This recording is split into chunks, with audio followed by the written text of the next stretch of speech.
বান্দির জন্য আল্লাহ জান্নাত তৈরি করেছেন, বা পৃথিবীতে কোন এমন কাজ আছে যে কাজ করতে গেলে আল্লাহ তাবারক ওয়া তাআলা জান্নাত দিবেন, এই বিষয় নিয়ে কিছু আলোচনা করব। আল্লাহর কাছে দোয়া করি আল্লাহ যেন আমাকে ভালোভাবে বলার, আপনাদেরকে শোনার এবং সকলকে যেন আমল করার তৌফিক দেন। পড়ুন আল্লাহুম্মা। এবার রাসূল বলেছেন কি দেখেন, রে আমার উম্মত, ওই জান্নাতি বেটি ছেলেটার রূপ গুণ এত হবে রে উম্মত, এই জমিনের উপরে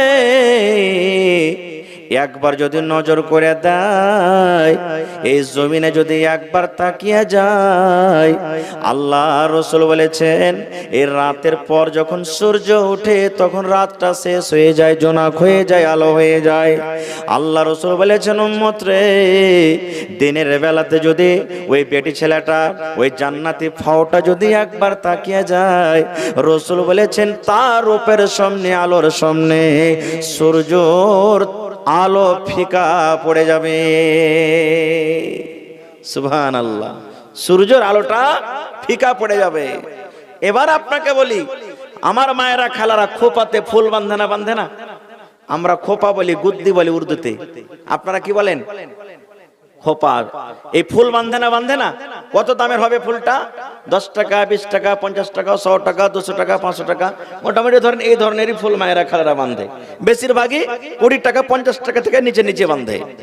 আল্লাহ রাসূল বলেছেন উম্মত রে, যদি ওই বেটি ছেলেটার এই মাথার খোপাতে ফুল বাঁধা আছে, জান্নাতি ফুল, এই ফুলটা যদি বিক্রি করা হয় আর বিক্রি করার পর রাসূল বলেছেন আমি আল্লাহ তাবারক ওয়া তাআলা জমিনের উপরে যত কিছু দান করেছেন, যত সোনা আছে, যত চাঁদি আছে, যত হীরা মুক্তি আছে, যত জমিন আছে, যত লোহা আছে, যত কয়লা আছে, যত ইট আছে, গিট্টি আছে, সমস্ত বিক্রি করে যদি ওই জান্নাতি মেয়েটার যদি ফুলটাকে খরিদ করা হয়, রাসূল বলেছেন দুনিয়ার সব ফুরিয়ে যাবে, শেষ হয়ে যাবে, কিন্তু ওই জান্নাতি বেটি ছেলের খোপার ফুলটা এত দামি, দুনিয়া বিক্রি করেও ফুলটা খরিদ করা যাবে না।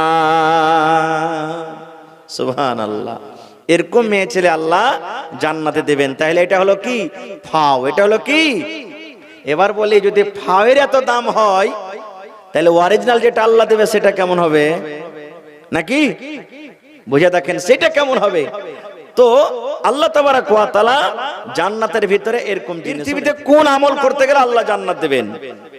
আল্লাহ তাবারক ওয়া তাআলা রাসূল সর্বপ্রথম বলেছেন যে জান্নাতের আমল দুনিয়াতে অনেক রয়েছে, কিন্তু আমি সব কথা আপনাদের সামনে বলবো না, 2-4টা মাত্র হাদিসের কথা বলবো।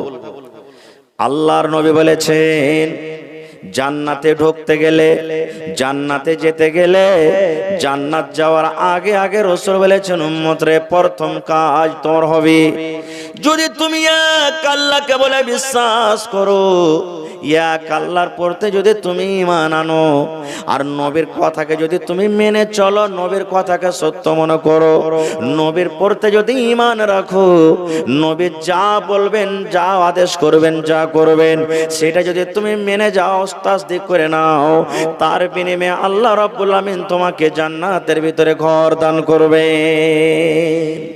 প্রথম কাজ আল্লাহর প্রতি বিশ্বাস, ঈমান, আর রাসূল যা নিয়ে এসেছেন তাকে মেনে চলতে হবে। রাসূল যেভাবে চলতে বলেছেন সেভাবে চলতে হবে। রাসূল যে কাজ করেছেন ওকে সত্য মনে করতে হবে, যা বলেছেন সত্য মনে করতে হবে।